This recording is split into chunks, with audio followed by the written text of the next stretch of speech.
Bienvenue sur la chaîne YouTube de la Startup Academy. Je suis Claudel Numbissier et je suis ravi de vous accueillir pour cette nouvelle vidéo. N'hésitez pas à vous abonner à notre chaîne, à inviter d'autres personnes à s'abonner et surtout, si vous souhaitez être alerté à chaque fois que nous allons publier une nouvelle vidéo, cliquez sur la cloche de notification juste en dessous. C'est parti. Et surtout, sécurisez vos informations. Je vous prends un autre exemple d'intelligence économique qui s'est produit très récemment et d'intelligence marketing aussi, parce que ça découle sur la vente. Il y a une entreprise au Cameroun un groupe qui s'appelle Somdia. Ça comporte deux entreprises, une qui fait dans le sucre et une qui fait dans le blé. Les deux proviennent d'un même pays, la France. Celle qui fait donc dans le sucre, qui est le leader au Cameroun, a produit un document, il y a de cela 6 mois, pour dire à l'État du Cameroun qu'ils sont en train de faire faillite. Que vraiment leur entreprise ne fonctionne plus. Ils vont fermer bientôt parce qu'ils n'arrivent plus à vendre les stocks de sucre qu'ils ont parce qu'il y a trop de contrebande dans le secteur du sucre. Et vous savez ce qui s'est passé quelques mois après? On a interdit l'importation du sucre au Cameroun. Jusqu'aujourd'hui, c'est effectif à cause de l'entreprise là. Et c'est de l'intelligence marketing.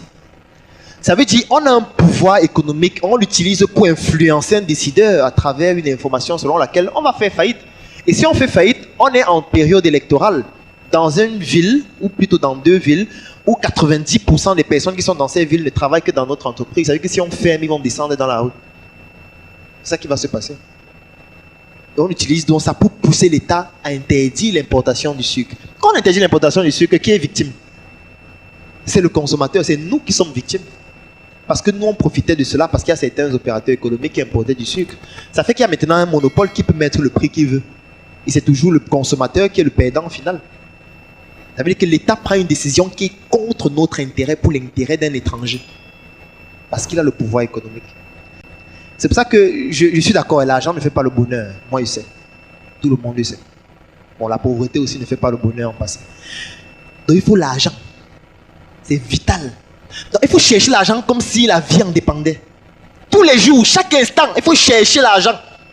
Sans argent, vous ne servez à rien. Votre monde ne sert à rien. Même dans la famille, c'est vous qui allez acheter le vin pour que les gens boivent.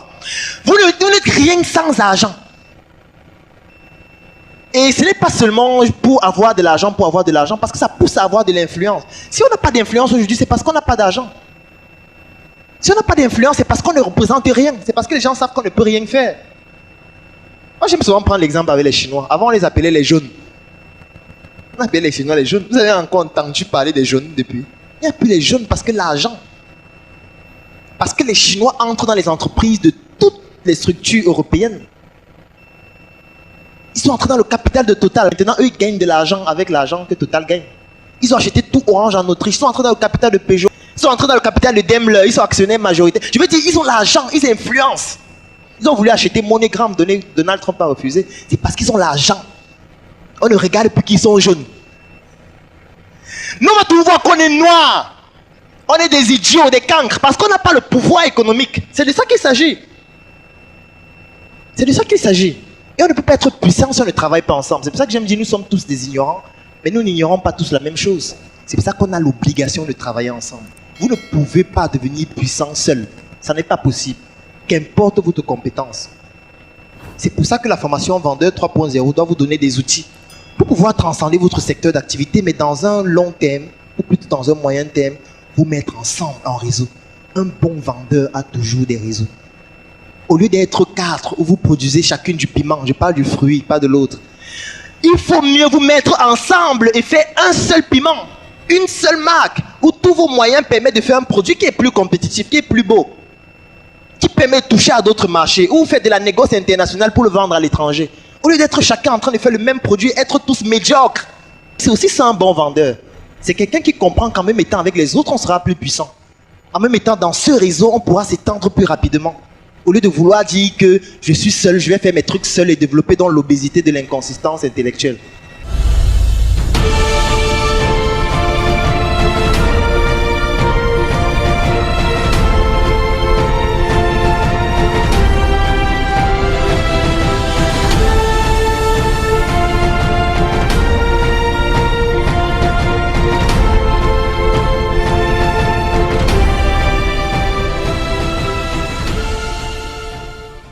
Merci d'avoir écouté cette vidéo. N'hésitez pas à la partager. Mettez en commentaire tous vos avis, toutes vos remarques. Et surtout, si vous avez besoin de bénéficier d'une de nos formations, n'hésitez pas à nous contacter à travers les numéros qui se retrouvent juste en dessous de la vidéo.